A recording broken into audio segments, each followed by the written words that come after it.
زمین کے بادشاہ، زمین کی بادشاہت سے لے کر آسمان کی بادشاہ، آسمانی بادشاہ کے لیے استعمال جو ہے وہ گدھا یا گدھی کا بچہ، ڈونکی کو استعمال کیا گیا۔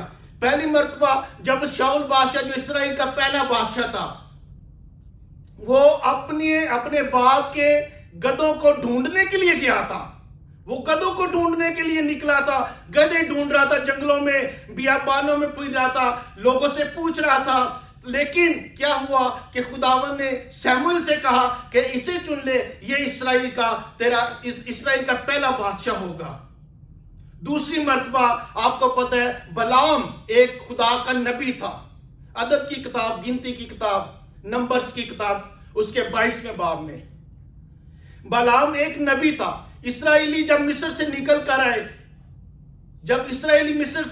آئے، تو ان کا روب سب پر چھا گیا، انہوں نے پوری زمین کو ڈھانپ دیا، تعداد میں اتنے بڑھ گئے، اور اموریوں کے بادشاہ جو تھے اور دوسرے بادشاہ سب گھبرا گئے تھے کہ یہ ہمیں ختم کر دے گا۔ انہوں نے بلعام کو بلایا تاکہ وہ اسرائیل پر قرض کرے، لعنت کرے۔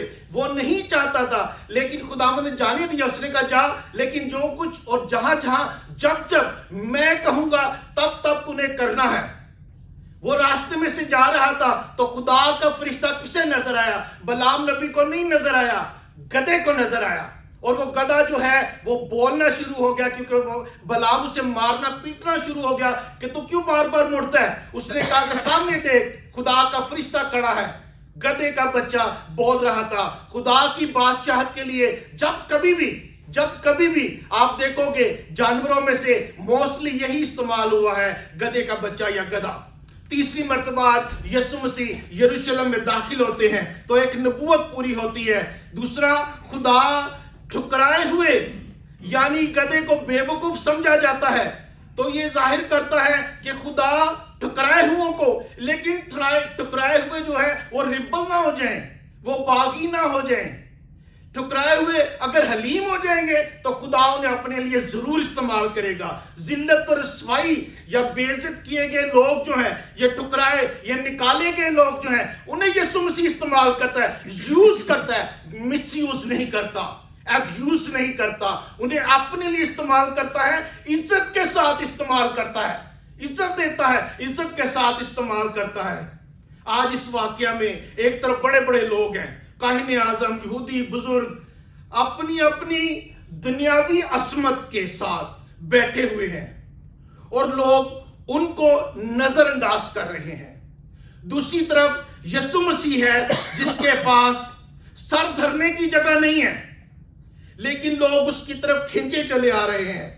یسوع کی وجہ سے گدھی کے بچے کے پیروں کے نیچے کپڑے بچھائے جا رہے ہیں، کیونکہ اس پہ یسوع مسیح بیٹھا ہے۔ میرے عزیزو، جو شخص کلام کی نبوت کے مطابق چلتی ہے، اس کی مطابقت میں چلتی ہے، اس کی ایکویلٹی میں جاتی ہے، یا جو شخص کلام کے حکام کے مطابق چلتا ہے یا اپنے آپ اس میں ڈھالنے کی کوشش کرتا ہے، جو محسوس کرتا ہے کہ میرے بارے میں کلام میں لکھا ہے، میرے بارے میں انسان آپ اور میں جو محسوس کرتا ہے، ڈھونڈتا ہے، تلاش کرتا ہے کہ میرے بارے میں کلام میں لکھا ہوا ہے، وہ خدا کی عظمت اور نبوت میں شامل ہوتا ہے۔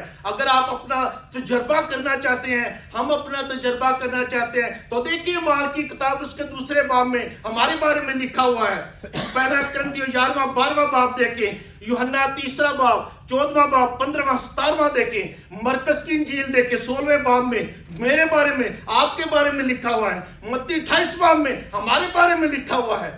ہم جب ان چیزوں کو تلاش کرنا شروع کر دیں گے، نبوت میں داخل ہو جائیں گے، یسوع مسیح کی خدا کی رویا میں داخل ہو جائیں گے، اور مکاشفہ 20 21 22ویں باب کا فضل ہم پر ہونا شروع ہو جائے گا۔ سمجھ لینا کہ میرے بارے میں کلام میں لکھا ہے، میں نبوت کا حصہ ہوں، میں رویا کا حصہ ہوں، میں نجات لینے اور نجات دینے میں حصہ دار ہوں۔ میرے بارے میں لکھا ہوا ہے۔ جو اپنی کمیوں کو فخر نہیں سمجھتے، جو لوگ اپنی کمیوں کو فخر نہیں بنا کر پیش کرتے، خدا ان کے ساتھ رہتا ہے، انہیں عزت بخشتا ہے۔ لکھا ہے کہ باپ اس کی عزت کرے گا۔ میرے عزیزوں،